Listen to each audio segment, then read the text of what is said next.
अब देखो यार, अगर तुम लोग दी आइकॉन स्टिंग के फैन हो तो ये वीडियो तुम्हारे लिए होने वाली गए, क्योंकि गाइस डब्ल्यूडब्ल्यूई में स्टिंग के रिटर्न होने को लेकर अंडरटेकर का बहुत ही बड़ा हिंट आ चुका है। एडब्ल्यू और एनजेपीडब्ल्यू के फॉरबिडन डोर के अंदर इस साल मेजर चेंज होने वाला है। मैट हार्डी के रेसलिंग से रिटायर होने को लेकर हार्डी ने काफी बड़ा खुलासा कर दिया है। विल ऑस्प्रे के एडब्ल्यू को ज्वाइन करने के बाद डब्ल्यूडब्ल्यूई के बैक स्टेज पर काफी ज्यादा अफरा तफरी मच चुकी है। एडब्ल्यू में मर्सिडीज मोन के डेब्यू से पहले डब्ल्यूडब्ल्यूई में मोन के टॉक रिवील हो चुके गए। तो गाइस वहीं लास्ट नाइट एडब्ल्यू के शानदार बिग बिजनेस के बाद एडब्ल्यू के बिग बिजनेस की व्यूअरशिप सामने आ चुकी है। तो गाइस चलिए बिना किसी देरी के शुरू करते हैं इस वीडियो को, और सबसे पहले बात करेंगे डायनामाइट के व्यूअरशिप की। बात करें अगर यहाँ पर एडब्ल्यू के डायनामाइट के व्यूअरशिप की, तो गाइस जैसा कि आप लोग को याद होगा लास्ट वीक जब एडब्ल्यू ने उनका डायनामाइट किया तो लास्ट वीक एडब्ल्यू के डायनामाइट को करीबन 7,99,000 व्यूअरशिप मिली थी, जो कि डायनामाइट की one of the lowest viewership थी।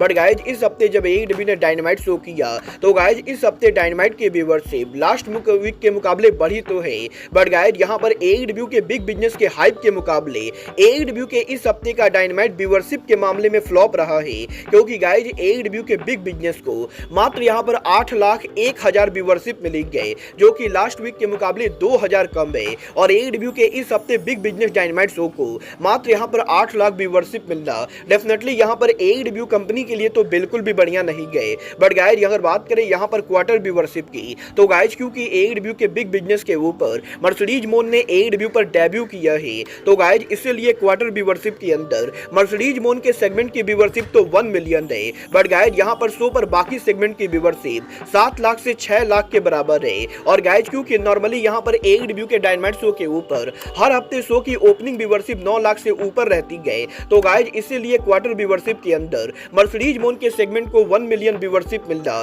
ये यहाँ पर मेरे हिसाब से कोई बहुत ही बड़ी बात नहीं गए। और गाइज डेफिनेटली जैसा कि मैंने आपको पहले भी कहा था, मोन के यहाँ पर एडब्ल्यू कंपनी में आने से एडब्ल्यू कंपनी के अंदर कुछ उतनी बड़ी चीजें चेंज नहीं होने वाली गए। मतलब ये तो आने वाला टाइम बताएगा कि एडब्ल्यू डायनामाइट के इतने लो व्यूअरशिप के बाद नेक्स्ट वीक डायनामाइट को कितनी व्यूअरशिप मिलती गए। बट गाइज जहां तक बात रही मर्सिडीज मोन की, तो गाइज यही मोन के एडब्ल्यू को ज्वाइन करने से पहले मर्सिडीज मोन और डब्ल्यूडब्ल्यूई के टॉक को लेकर फाइटफुल की तरफ से बहुत बड़ी अपडेट आ रही है, जहां पर फाइटफुल ने यह कंफर्म कर दिया है कि लास्ट ईयर दिसंबर महीने के अंदर डब्ल्यूडब्ल्यूई कंपनी मर्सिडीज मोन से बात कर रही थी, और गाइज डब्ल्यूडब्ल्यूई कंपनी ये इस चीज को लेकर प्लान कर रही थी कि मोन यहां पर रॉयल रंबल के ऊपर रिटर्न करेंगी। बट गाइज यहां पर मर्सिडीज मोन ने डब्ल्यूडब्ल्यूई कंपनी से जो पैसे मांगे, डब्ल्यूडब्ल्यूई कंपनी उस ऑफर को अफोर्ड नहीं कर सकती थी। और गाइज करीबन 15 दिनों तक बात करने के बाद फाइनली यहां पर डब्ल्यूडब्ल्यूई ने ये डिसाइड किया कि वो यहां पर मर्सिडीज मोन को अफोर्ड नहीं कर सकते गए, और इसीलिए मर्सिडीज मोन को नहीं साइन करेंगे।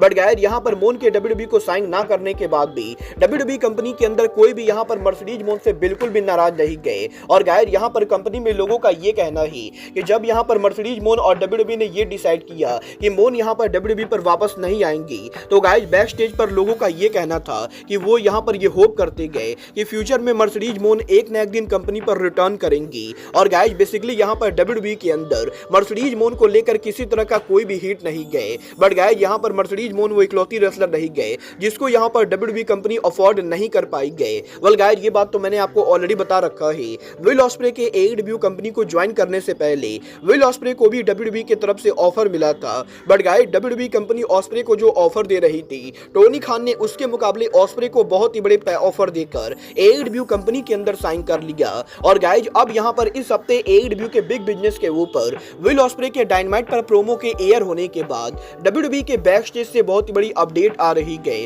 गाइज यहां पर डब्ल्यूडब्ल्यूई के बैक स्टेज से अपडेट आ रही है कि डब्ल्यूडब्ल्यूई कंपनी को वैसे तो ये बढ़िया से मालूम था कि विल ऑस्प्रे रिंग के अंदर काफी बेहतरीन रेसलर है, बट गाइज यहां पर एडब्ल्यूडब्ल्यूई के इस हफ्ते डायनामाइट शो के ऊपर विल ऑस्प्रे ने जो प्रोमो कट किया था, उस प्रोमो को देखने के बाद डब्ल्यूडब्ल्यूई के बैक स्टेज पर काफी सारे ऑफिशियल्स का ये कहना है कि ट्रिपल एच ने विल ऑस्प्रे को साइन ना करके बहुत ही बड़ी गलती की। और गाइज क्योंकि डब्ल्यूडब्ल्यूई के अंदर ट्रिपल एच और बाकी लोगों को नहीं मालूम था कि विल ऑस्प्रे बढ़िया रेसलिंग के साथ साथ बढ़िया प्रोमो भी कट कर सकते गए, तो गाइज इसीलिए डब्ल्यूडब्ल्यूई कंपनी ने विल ऑस्प्रे को उतना बड़ा ऑफर देने की कोशिश नहीं की। और गाइज अब जबकि ऑस्प्रे एडब्ल्यूडब्ल्यूई के अंदर बैक टू बैक धमाकेदार प्रोमो कट कर रहे गए, तो गाइज डब्ल्यूडब्ल्यूई के बैक स्टेज के ऊपर काफी सारे लोगों का ये मानना है कि ट्रिपल एच ने ऑस्प्रे को बहुत ही बड़ा ऑफर देकर गलती नहीं की। और गाइज यहाँ पर ट्रिपल एच को ऑस्प्रे को किसी भी कीमत पर साइन करना चाहिए था, था। और गाइज बेसिकली यहाँ पर WWE के अंदर विल ऑस्प्रे के कंपनी में ना आने को लेकर इस समय काफी सारे लोग ट्रिपल एच को फंबल बोल रहे गए। वेल गाइज मैं यहाँ पर इन बातों से पूरी तरह से एग्री करता हूँ। बट गाइज जहां तक बात रही AEW की, तो गाइज यहीं अब मैट हार्डी के AEW में कॉन्ट्रैक्ट के एक्सपायर होने के पहले इस हफ्ते सोशल मीडिया पर रेसलिंग फैन ने मैट हार्डी से ये पूछा कि क्या मार्च महीने में मैट हार्डी के कॉन्ट्रैक्ट के एक्सपायर होने के बाद वो यहाँ पर रेसलिंग बिजनेस से रिटायर होने वाले गए। तो गाइज यहाँ पर मैट हार्डी जवाब देकर ये कहते गए कि मैट हार्डी यहाँ पर करंटली रेसलिंग से रिटायरमेंट को लेकर किसी तरह की कोई भी प्लानिंग नहीं कर रहे गए। और गाइज मैट हार्डी को नहीं लगता है कि वो यहाँ पर इस समय रेसलिंग बिजनेस से रिटायर होने वाले गए। वेल गाइज यहाँ पर हार्डी के इस कमेंट के बाद ये तो क्लियर हो चुका है कि अगर यहाँ पर मार्च में हार्डी के कॉन्ट्रैक्ट के ओवर होने के बाद वो यहाँ पर AEW कंपनी को लीव भी करते गए तब भी वो यहाँ पर रेसलिंग से रिटायर तो नहीं होंगे। बट गाइज जहां तक बात रही रिटायर होने की, तो गाइज यहीं अब AEW के अंदर द आइकॉन स्टिंग के AEW से रिटायर होने के बाद WWE पर स्टिंग के रिटर्न होने को लेकर अंडरटेकर ने बहुत ही बड़ा हिंट दे दिया है। वेल गाइज इस हफ्ते अंडरटेकर के लेटेस्ट स्ट्रीमिंग के ऊपर रेसलिंग फैन से अंडरटेकर से ये पूछा कि वो यहाँ पर रिटायरमेंट के बाद अपनी लाइफ को कैसे एंजॉय कर रहे गए। तो गाइज यहाँ पर अंडरटेकर रिप्लाई देकर ये कहते गए कि अंडरटेकर वैसे तो रिटायरमेंट को काफी ज्यादा एंजॉय कर रहे गए, बट गाइज यहाँ पर अंडरटेकर रिंग के अंदर रिटर्न करना चाहते गए। और गाइज यहाँ पर अंडरटेकर के रिसेंट सर्जरी के बाद अंडरटेकर को ये लगता है कि वो यहाँ पर एक और मैच लड़ सकते गए। बट गाइज यहाँ पर दुख की बात यह है कि अंडरटेकर रिटर्न होकर जिससे लड़ना चाहते गए वो बंदा लास्ट वीक रिटायर हो चुका है। और गाइज अंडरटेकर का ये कहना है कि वो यहाँ पर कभी भी अगर रेसलिंग पर रिटर्न करेंगे तो वो यहाँ पर सिर्फ स्टिंग से लड़ने के लिए रिटर्न करेंगे। बट गाइज क्योंकि स्टिंग ही अब यहाँ पर रिटायर हो चुके गए, तो गाइज इसलिए अंडरटेकर को नहीं लगता है कि स्टिंग के रिटायर होने के बाद अंडरटेकर के रिटर्न होने का कोई भी सेंस बनता है। और गाइज यहाँ पर अंडरटेकर का ये कहना है कि अगर कभी भी स्टिंग यहाँ पर रिटायरमेंट से बाहर आने का फैसला लेते गए तो गाइज अंडरटेकर भी स्टिंग की तरह रिटायरमेंट से बाहर आकर द आइकॉन स्टिंग को वन लास्ट टाइम फेस करना चाहेंगे।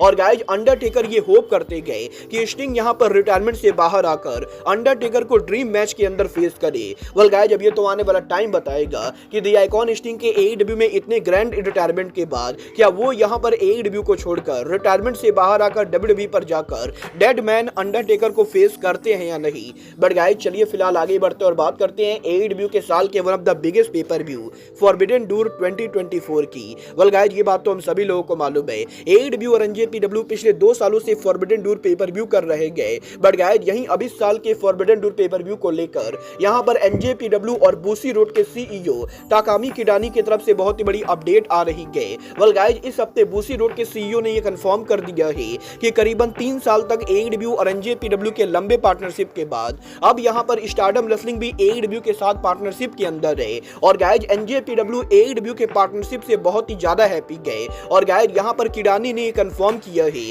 कि इस साल के फॉरबिडन डोर के ऊपर NJPW के साथ साथ हमें यहाँ पर स्टारडम रेसलिंग की फीमेल रेसलर देखने को मिलेंगी। और गाइज इस साल के फॉरबिडन डोर के ऊपर जैसा कि मैंने आपको पहले ही कहा था, एक नहीं 2 नहीं बल्कि 4 कंपनी इन्वॉल्व होने वाली गए, जिस फॉरबिडन डोर के अंदर AEW, NJPW, CML और स्टारडम रेसलिंग ये चारों कंपनी के रेसलर फीचर होंगे। और आर्गुबली इस साल का फॉरबिडन डोर पेपर व्यू अब तक का बिगेस्ट फॉरबिडन डोर होने वाला है। वेल देखना बहुत ही दिलचस्प होने वाला है कि इस साल के फॉरबिडन डोर के ऊपर कौन कौन से बड़े रेसलर रेसल करते गए और गाइज फॉरबिडन डोर का मेन इवेंट क्या होता है। बट गाइज अब आज के इस वीडियो में बस इतना ही। मैं मिलता हूं आपसे अपने अगले वीडियो में। बट गाइज तब तक के लिए good bye, good night and bang.